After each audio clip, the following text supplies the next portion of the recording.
Hey y'all, this is Audra Hicks, your Tennessee real estate professional, and I am here with Aimee Shell with Lending Hand Mortgage. She's a friend and a great lender, and I wanted to go over more lending options and stuff that she may have versus others out there. And I want to talk about, we're going to talk about some buy down rates and how that goes, and other lending options that you might have for buyers too. So yes.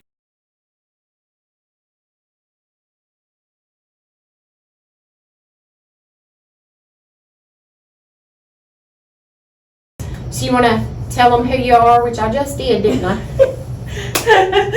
So this right now in the market that we're in, we see a lot of buy-down rates. Yes. So for you, can you explain that to people, because they really don't know what buy-down means? Yes. A lot of times. So right now in this market, a lot of people are obtaining what is called a 2-1 buy down, a 3-2-1 buy down.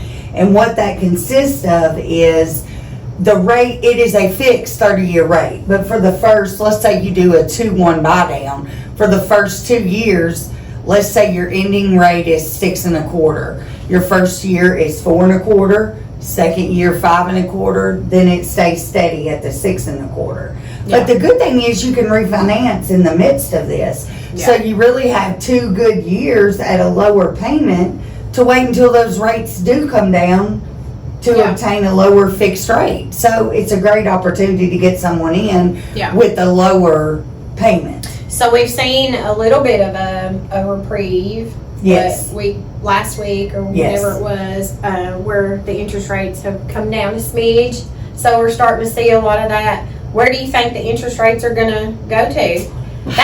That's a crystal ball thing, though. I wish I had one. I know. I would. Everybody tells me that when I Yes. ask them that. I wish we all did. I should have brought my little black crystal ball thing. Yes. That would have been good for this, wouldn't it? Yes. So tell us on some of your lending options that you have available, because everybody thinks you got to have 20% down, and you don't. They do, and that's not true at all. We have a lot of programs that you can get in with 0%, no matter what your income is, what area. The rate on those are a little higher than your traditional rates, just because they're giving you, all of the money in for Yeah. your down payment. Yeah. But it is still a great option. But up It gets front, you- they don't have to get it Correct. out themselves and pay that. Correct. So you're paying, you're essentially paying a little bit higher down payment, but it is a great option. It gets a lot of people in the home with Yeah. their earnest money and appraisal and home inspection. Oh, cool. So Yeah. it is a great option. So what are you seeing right now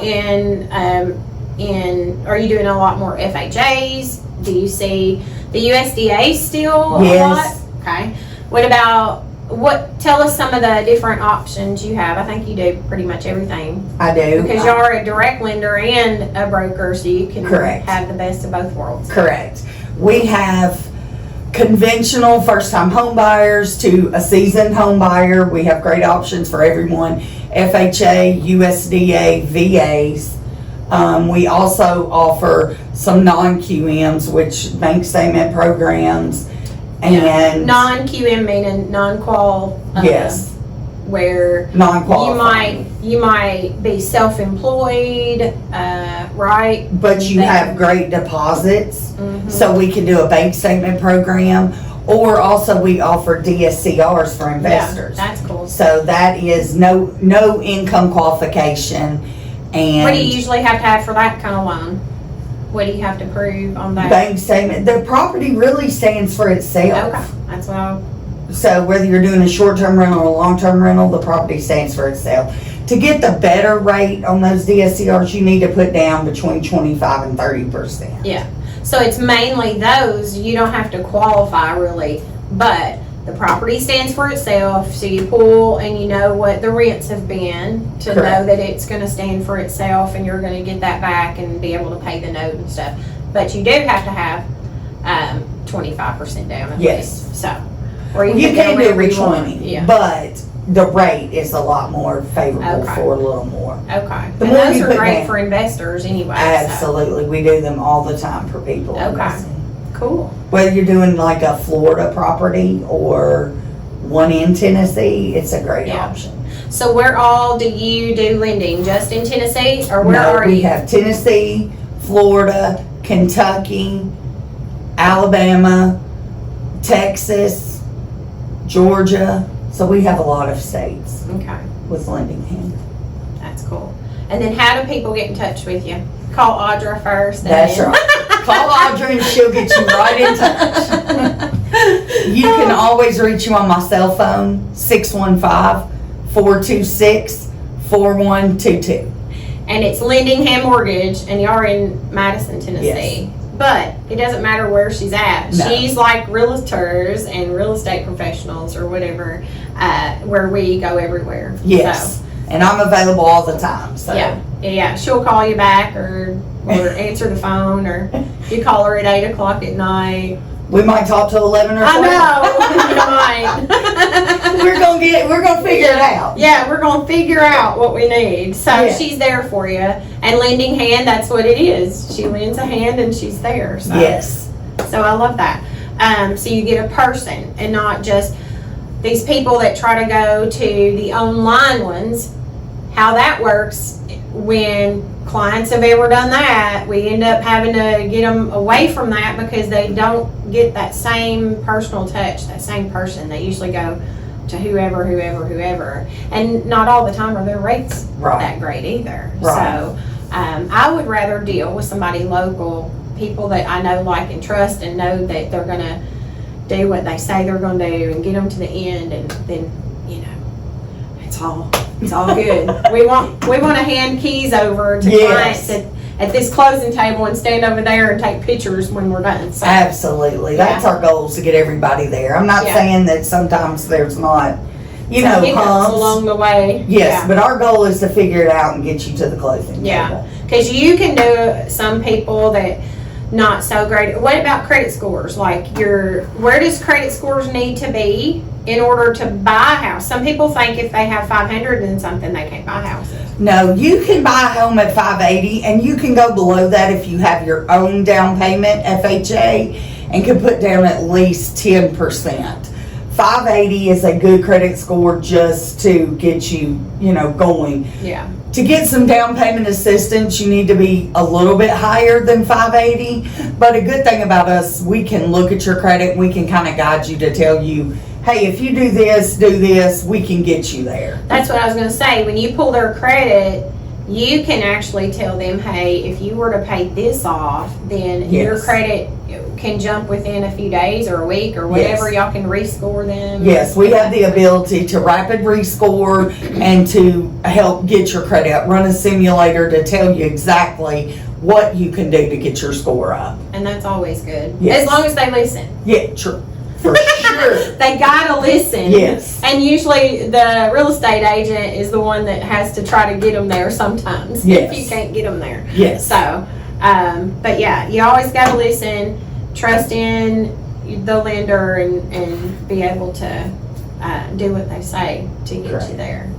Anything else that, like, I don't know. I mean, I think now's a great time to buy. Everybody is, let me wait till the rates come down, or, in a month they're going to drop. In my opinion, if it saves you $100 and you had to wait 12 months to refi, you're looking at $1,200. Yeah. It's not that big of a difference. People sometimes don't see that it's... And the bigger picture and stuff too. Yes. And if you're renting, what is $2,500 more a year over the course of the payments versus buying something that you're going to have equity? Well, rent's so expensive nowadays. Right. There's a lot of people who told me lately buying the house is cheaper than their Yes. rent because their rent's going up. And if some of these landlords don't have their property paid off and their payment is high, they're going to have to charge more than that to make it work. Correct. So I get it, and that's what they're in that for, is to make money. Yes. So, but there's a place for renting too. Some people want to rent, and they don't want to have any upkeep. I mean, you have options there too. You can do an HOA in a townhome or something, and have upkeep pretty much all taken care of outside. but. Well, you're correct on that. I have a younger client who called me and she said, I don't want to rent. I don't want to buy because when I rent, I can just call them and they have to fix it. Yeah. She didn't realize that matter of fact, she got out, found a townhome. We got her in with nothing down. Mm-hmm. She called me and said it was the best move she ever made. She did not realize that it was that simple, to have a townhome with HOA Right. and the difference it made. And she is cheaper on her house payment than she was rent. Yeah, and it's hers, and she's building equity, and Correct. she's gonna get to sell it one day and benefit and profit from that and put it into something else, or keep it. Some of them keep it if they stay for a while and Right.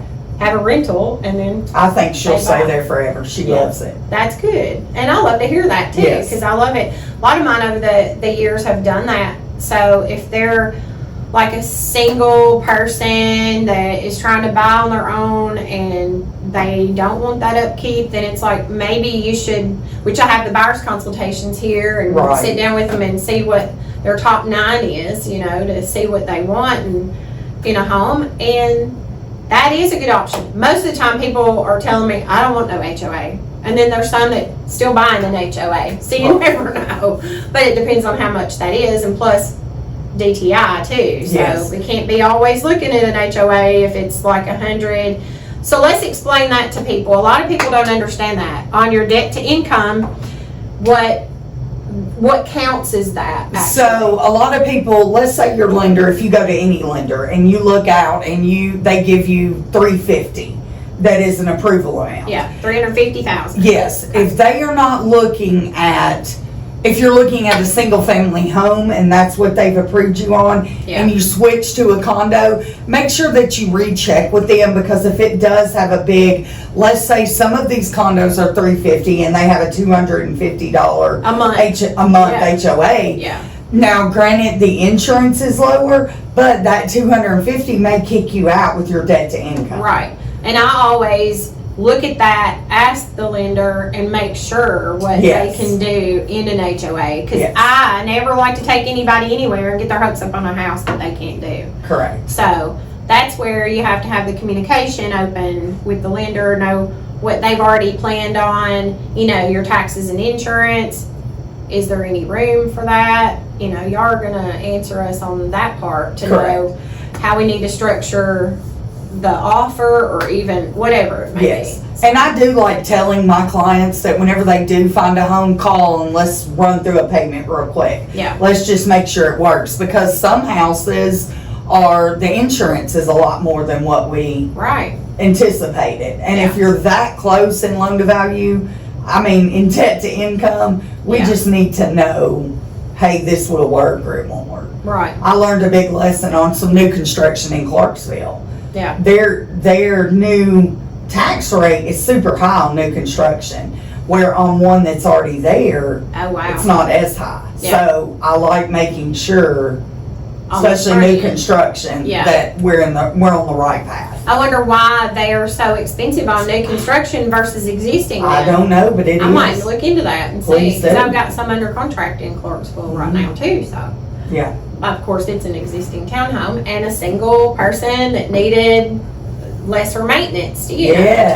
too. That's awesome for them. And all of the outside is taken care of in Yes. it, even the roof and the grounds, and it gets mowed and everything on the outside except for her HVAC and, things like that. But, she doesn't have to, at 25 years old, doesn't have to worry about all that. Right. And that's a lot of worry for a lot of buyers. It First-time is. home buyers. It is. But I've had first-time home buyers that were 18, even buying homes, and it's Mhm. like, I'm even scared. You're buying a home at 18, but hey, I'll walk you through it. We'll get there. Yes, it's awesome for them. I'm proud of them. Yeah, I was 19 and Billy was 22 when we bought our first home. We built it, and back then it was sweat equity you could do. Yes. Too. They don't allow that anymore because most people wouldn't know what to do in working on a home, Right. or doing anything, even if they're told what to do. Some don't want to have to work these days either. So, God,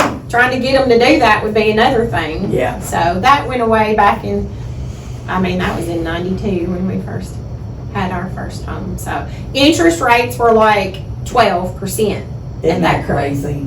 It is crazy. And we were all for it, you know. Everybody, I mean, Yeah. I hear all the time, when I bought my first house, it was 15%. And Yeah. I'm like, gosh.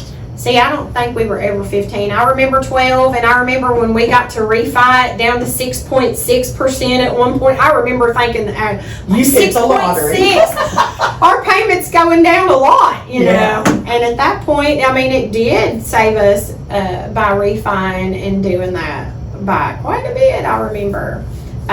But, you know, back when we got our first house, we lived on $20 a week for food allowance. And that was groceries, food, and everything to get the house, Yeah. you know. And save up our down payment, plus do sweat equity, too. We were at that house every day doing that. But then lost it 10 years ago to a house fire, so, Yeah. you know. But, you know, buying a home, no matter if you buy it now or later or whatever, when is the right time to buy a house? Who knows? It's whenever you are ready to buy a house. It doesn't matter Yes. when it is, because rates will always change. We know that. Correct. They'll always change. Yeah, they will. And, you know, the market is trending that they're all going down. That is what everyone is saying. But Yeah, for the interest rate. if I had a crystal ball, I know. I'd be a millionaire. I know, you know? Yeah. Yeah. So I think that covers quite a bit, and hopefully that goes over some things that people have misconceptions over these days. Yes. But, you know, if you are looking into buying, it'd be, if you want to reach out to her first, or you reach out here in Tennessee, you reach out to me, then I can get you with her, and we can help you get there, you know. Absolutely. Teamwork makes the dream work. It does. Well, thanks for coming today, Aimee. Thank you. Enjoyed it, and you'll have to come back again, and we'll talk about other subjects and stuff. Yes, I would love to. Yeah. So again, your phone number, 615-426-4122. and that's how to get Aimee Shell. It's spelled Aimee, Yes. and Shell. There you go. Aimee Shell with Lending Hand Mortgage. Yes. Thank y'all for coming today, and we will see you soon. Please don't forget to hit that like and subscribe button, and we'll see y'all later. Bye, y'all. Thanks. Okay. So, Listen, I felt like a hair was in my face. I was about to die. was it? I don't think so. I Well, you tried to couldn't hit it see a hair once. from all the way over here. No, but I kept feeling it. and Hey. trying